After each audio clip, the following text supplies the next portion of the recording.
Good afternoon, and thanks for joining us for today's Healthline. I'm Courtney Butts. Healthline 3 is where we like to focus on ways to live a healthier, happier, and pain-free life. We'll be taking your calls and answering your questions live in the studio today, and we'll be opening the phone lines shortly. But as a reminder, please make sure you are in a quiet room when you call with your TV turned all the way down so that we can hear your question. Our number is 318-219-4569. Don't worry, we'll have that on the screen. Today's topic is diagnosis and treatment for atrial fibrillation, which is commonly referred to as AFib. Our featured guest today to talk about this subject is Dr. Badr Alotaibi, a cardiac electrophysiologist at Willis Knighton Cardiology. Good afternoon. Good afternoon. Thanks for joining us. Thank you so much for having me again. Yeah, absolutely. So let's just dive right in and tell me what AFib is and how that impacts an individual. So AFib is an electrical problem of the heart, and it's scientifically speaking a group of cells in the upper chambers of the heart. They decide to rapidly fire, and drives the heart rate to be the heart rate becomes really high and irregular. Some people feel atrial fibrillation, others don't. The reason behind this is unknown. Sometimes we find it by accident. The most important thing is that when people have atrial fibrillation, they gotta understand that they are at a higher risk of developing a stroke. And the major or the cornerstone of managing atrial fibrillation is to try to decrease that stroke risk by giving anticoagulation. Gotcha. And is that a medication that you give? It's a blood thinner. It's a medication that we prescribe, and it decreases the stroke risk significantly. Gotcha. Well, Yeah. that's great that medical advancements can help prevent the risk of stroke, because that's something that's very common in America. So you're a cardiac electrophysiologist. It sounds like a very Correct. cool It's fancy. title. Yeah. Very fancy. Yeah. Can you tell me a little bit about what that means and what you typically do in practice? I deal with arrhythmias in general. Atrial fibrillation is one of them. It's the most common arrhythmia that we deal with. And I deal with heart devices and pacemakers, defibrillators, and people who are at higher risk of sudden cardiac death. Gotcha. So have you always been interested in the heart and how it works? Yeah. I've been a patient of electrophysiology myself. I've had a Wow. procedure done earlier, like a few years ago, when I was an internal medicine resident. And since that day, I was like, that's the specialty I want to do. And here I am. Well, and you can have such an impact because you've been there. That's awesome. Okay. Well, tell me, how common is AFib in America? Again, it's anticipated that at least 1 out of 4 individuals above the age of 65 would be diagnosed at one point with atrial fibrillation. Yeah. I read something from the CDC that said 12 million Americans by 2030 are projected to have AFib, which is a lot of people. If not more. Yeah. Probably, yeah, if not more. With aging population, the diagnosis of atrial fibrillation becomes more common. Right. So let's talk about some of the risk factors. Obviously, advanced age is maybe a risk factor. Are there any other risk factors associated with AFib? So, atrial fibrillation happens nearly without a cause, right? But it is associated with, it's strongly associated with some of the risk factors. Number one of them, or the biggest risk factor, is hypertension, high blood pressure. The more the blood pressure is uncontrolled, the more likely that the person will suffer from atrial fibrillation at one point in their life. Right? The other risk factor is obstructive sleep apnea or snoring at night. It's not the same. Snoring can happen without having obstructive sleep apnea, but you gotta get screened and treated if you have obstructive sleep apnea, because it's been proven that obstructive sleep apnea is associated with the development of atrial fibrillation. Other risk factor is being overweight, and it has been proven that once someone is diagnosed with atrial fibrillation, There are types, but one of them is paroxysmal, which means it comes and goes. The atrial fibrillation comes and goes. So if they're overweight and they lose weight, atrial fibrillation episodes decrease. Gotcha. Yeah. And I know that weight loss also can impact your blood pressure. So if you lose Correct. weight, you decrease your blood pressure, which is the number one risk factor. Exactly. Then, right. Okay, so if someone goes into AFib, I know it's commonly referred to, you go into AFib. So what does it mean to go in and out? Like, what does that process look like? And can you do anything to decrease your risk from, I don't know, going back into AFib? I don't necessarily understood the question, Okay. but when someone goes into AFib, usually that person is symptomatic, meaning they know that they went into AFib. Oh, now my heart rate is irregular, or oh, I'm fatigued now, so I must be in atrial fibrillation. The only way that you can decrease this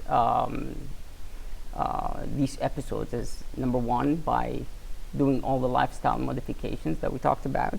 Number two, you can be on medications that could decrease those episodes. They're called antiarrhythmics. Gotcha. Yeah, we can talk about some of the treatments then. So let's say someone is diagnosed with AFib. What is the first line of treatment that you like to prescribe as a doctor with these patients? It's always about, those medications are not necessarily benign, right? And usually what we do is we tailor the medication, or the choice of medication based on the patient. There are different type of antiarrhythmic medications that we can treat patients with. Not all of them are right for one person. It gotta be a selection. So it's very individualized. It sounds Exactly. Like. Yeah.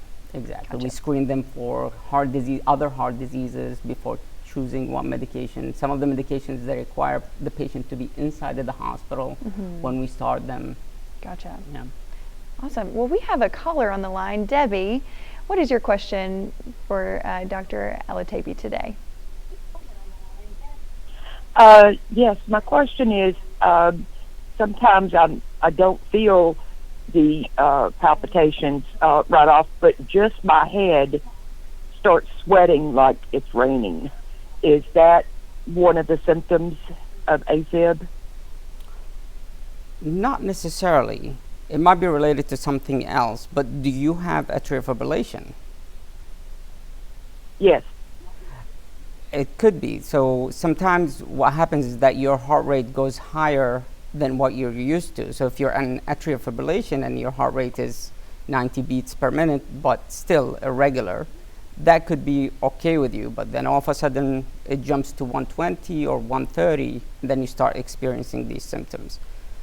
It could be responsible, the responsible cause could be low blood pressure. Okay. It's just odd that just my head is sweating profusely and not the rest of my body. And, but then if I sit down and check my heart rate, then that's when I find out it's running 120 or over. I gotcha. So it's probably one of the symptoms vary in atrial fibrillation, and not everybody experiences the same thing. Okay. Thank you so much. My Thank pleasure. you, Debbie. Yeah, thanks, Debbie, for your question. And if you had a question for Dr. Alotaibi today, then please give us a call at 318-219-4569. The number is right there on your screen. We'll be taking your question. Oh, we already have another caller, Holly. Holly is on the line with us Hello, today. how are you doing? Good. What is your question? Yes, my name is Holly, and I have a 16-year-old son, and he has very bad eye problems. He can barely see out of his right eye. It's like he has to read sideways sometimes, and he'll be 16 in June. And I'm just trying to find like the best eye doctor that we could use for glasses and everything, because he has to have certain lenses, and he has to have he has to have certain lenses. And I was trying to see if there was like, what would help him best with the glassware. Would I go? He wants contacts, but I don't know about contacts. Hmm. I Yeah, know in his left eye he's half blind. gotcha. Um, Well, Holly, and I unfortunately, can't the afford topic these today is glasses. AFib. We're talking about Oh, AFib, I thought.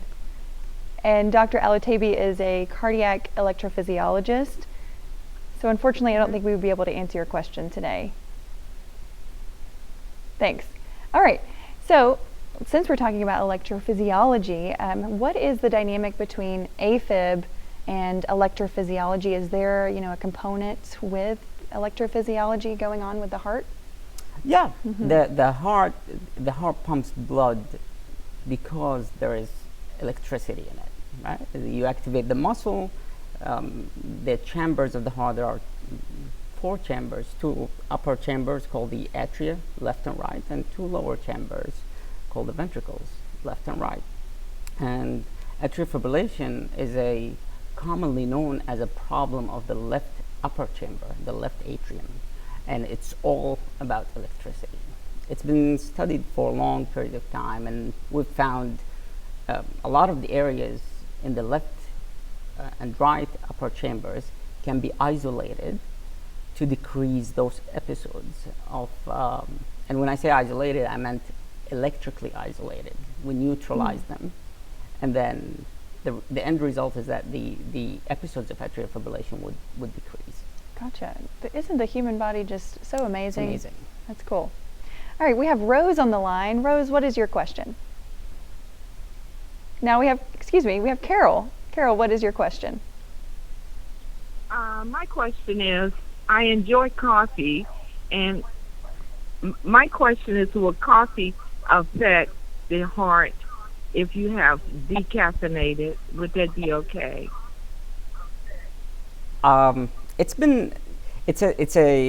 Coffee is a subject that is under investigation a lot in electrophysiology, but it's been studied, and there is an Australian study that showed coffee, not only decaffeinated but just regular coffee, is not a big deal in terms of atrial fibrillation control. I didn't read the study in full, but hopefully in the near future we'll have a better answer for this one. But decaffeinated coffee should not be an issue because it doesn't stimulate the heart as much. Yeah. Thanks, Carol, for your question. And maybe it just goes back to everything in moderation, too, Probably, yeah. Right. Well, if somebody is experiencing AFib symptoms and they know that maybe have racing heart or palpitations, as you mentioned earlier, shortness of breath, should they go to their primary care physician, someone like you, or to the hospital? I think depending on if it's palpitations not associated with loss of consciousness or dizziness or shortness of breath, I think they can come to the office, and that's what I would ask people. Hey, call us urgently, book an appointment, and we will see you. However, there are symptoms that are more serious and can indicate something else. It can indicate that the heart does not like this rhythm, which can lead to heart failure.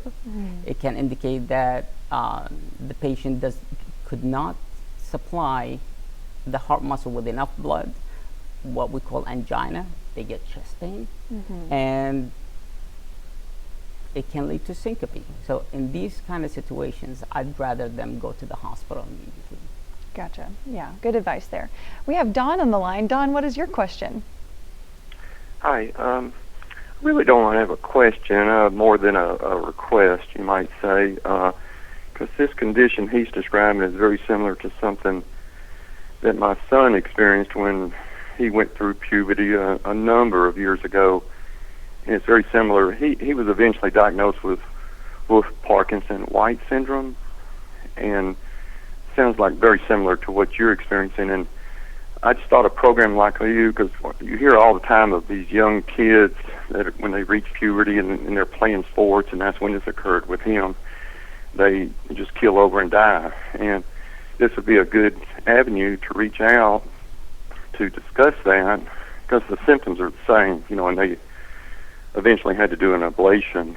But you might save a life, to discuss that with a young child. I agree with you 100%, Don.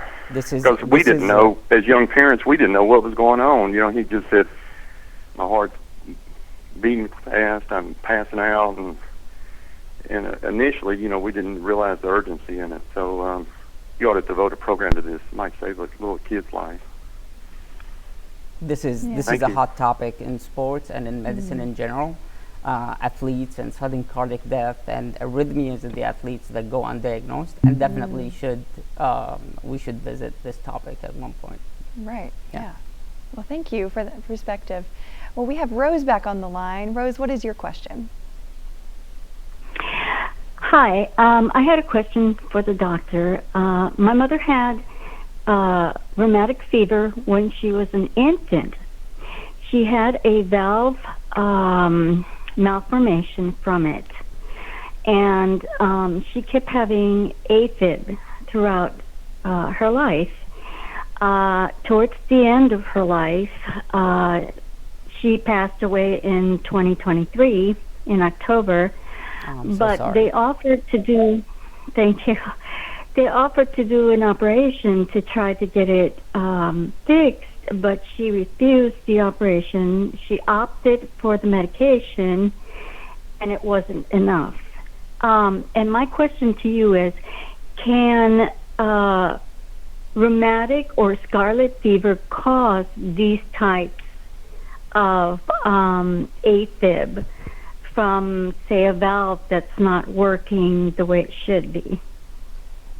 Correct. Yes. Rheumatic fever. Scarlet fever, I'm not sure if it does that, but rheumatic fever affects the valves of the heart. One of those valves and that is commonly affected is the mitral valve. The mitral valve is the valve between the left upper chamber and the left lower chamber, the left atrium and the left ventricle. And if with rheumatic fever, what happens is that valve becomes so tight that it creates a lot of pressure inside of the left atrium. And with stretching of the muscle in the left atrium, electrical activity goes very, very wild in that chamber. Now, with scarlet fever, is it almost the same, or? I think scarlet fever is very different. Okay. So with scarlet fever, it could be like an electrical malfunction? No. It's I don't recall the condition 100%, but I think it's very different. It's not related to heart valves. Okay. Well, thank you. Thank you, Rose, for your question. Thank you so much. Okay, so since we were kind of talking, she mentioned treatment options. Tell me a little bit about the most advanced treatment options that you've seen in the last several years for AFib. Well, I'll start from the beginning. Okay. How Sounds to good. try to divide and conquer the management of atrial fibrillation.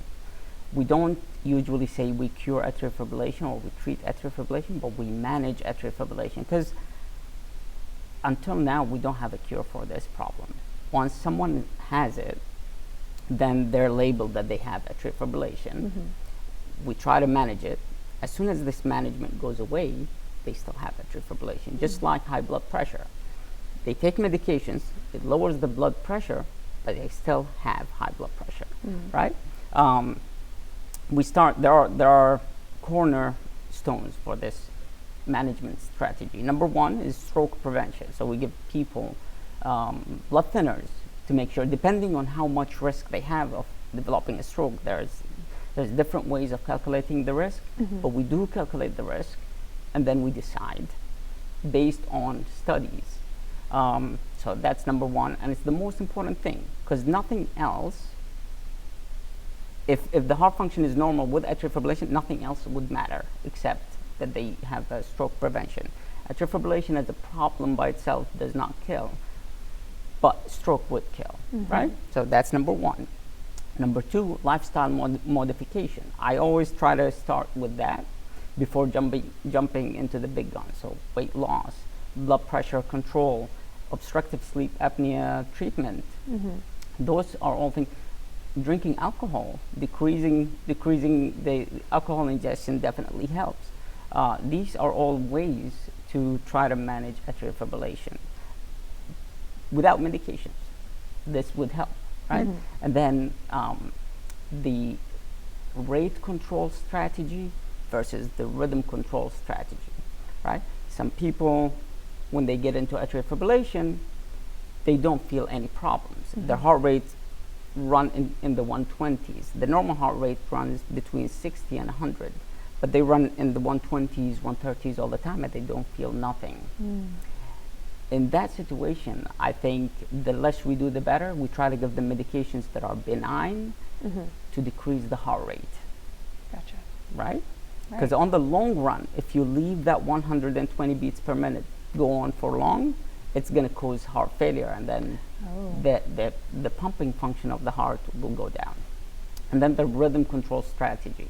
The rhythm control strategy is divided into two groups, right? Number one, medication. Number two, external players come in, which is me or any other electrophysiologist. Medications, we try to give the most benign medication. Sometimes we have to give bigger guns, medications with side effects that we have to manage and see the patient every now and then to make sure that their labs are okay, they're not developing side effects, their ECG looks good, they're not developing any arrhythmias, because any anti-arrhythmic medication is also pro-arrhythmic. Okay? Gotcha. The other part of this one is trying to do a rhythm control with cardioversion, electrical cardioversion, or ablation. And this is the biggest advancement, ablation. Ablation. Yeah. Yeah. Okay. Well, I want to dive into that in just a second, but we do have a question from a viewer, Dennis, on the line. What's your question?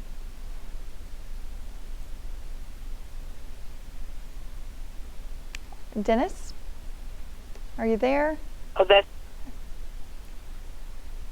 One more time. I believe Denise. Oh, Denise. So sorry. What's your question? Yes, ma'am. I am diagnosed with COPD, and I have AFib also. Sometimes I have feelings of AFib, and sometimes I have feelings of the COPD, and I get confused on sometimes what I'm feeling. Is that normal, or is there? What do you feel with atrial fibrillation? Yes, and that's what my question is. Okay. How can I tell the difference between my COPD or my AFib? I gotcha. So I think what you will benefit more from is to make sure that your atrial fibrillation is under control. So if you have a higher heart rate, we'd like it to get lower. If that feeling goes away, then it's from atrial fibrillation. COPD by itself can cause shortness of breath at baseline. Some people will have shortness of breath with COPD whenever they just walk around. It can literally mimic atrial fibrillation symptom, but you will need a little bit of investigation, a little bit of control of atrial fibrillation to be able to know the difference. And it depends. If your pulmonologist thinks that your COPD is advanced, it might be all COPD. Who would control it more? Would the cardiologist or the pulmonologist? Pardon me? Who would have more control over that? Over fibrillation? Would it be the cardiologist or the pulmonologist? It's the cardiologist. Okay. Yeah. Okay, well, thank you, Denise, for your question. So we were talking about treatment options, and I think that it's also important to reiterate that it's very individualized, Correct. And you have so many vast treatment options, some that may have more side effects than others. And we'll dive back into that, but we do have another caller on the line. Carol, what's your question? My question is, if you have a weak valve or a leaky valve and the AFib, do you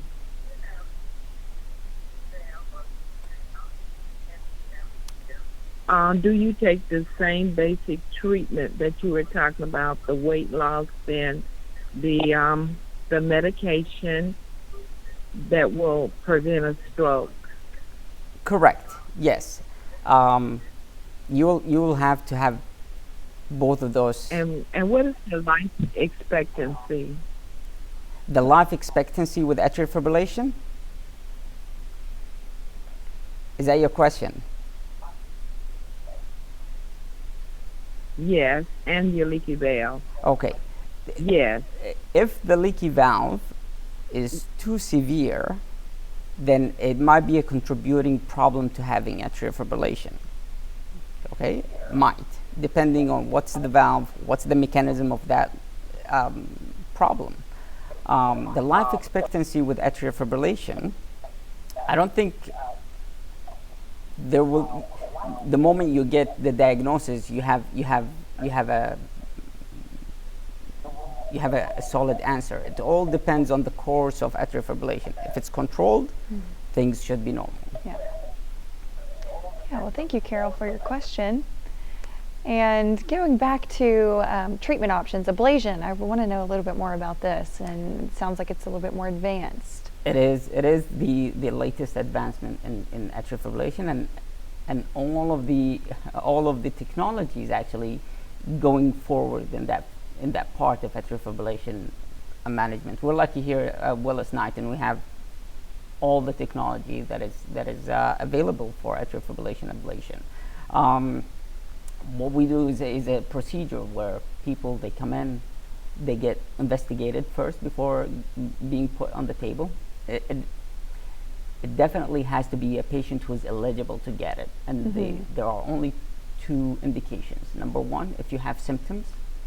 Number two, if it's causing a problem, like heart failure, for example, or syncopal events, then we offer the ablation. Okay. Well, Lucille, what is your question? My question is, I want to know, is there any other option? Of course, I've already done it. Any other options besides putting the catheter in for people who have AFib, the ones that shock the heart? Other than the ablation, the medication. Some people do not like being on medication, so we offer ablation. Other people do not like the idea of ablation, and we offer medications. Well, thank you, Lucille, for your question. And yeah, it's again very individualized. It's the comfort level of the patient, and depending on the diagnosis and maybe how advanced the diagnosis is, right? And the symptoms.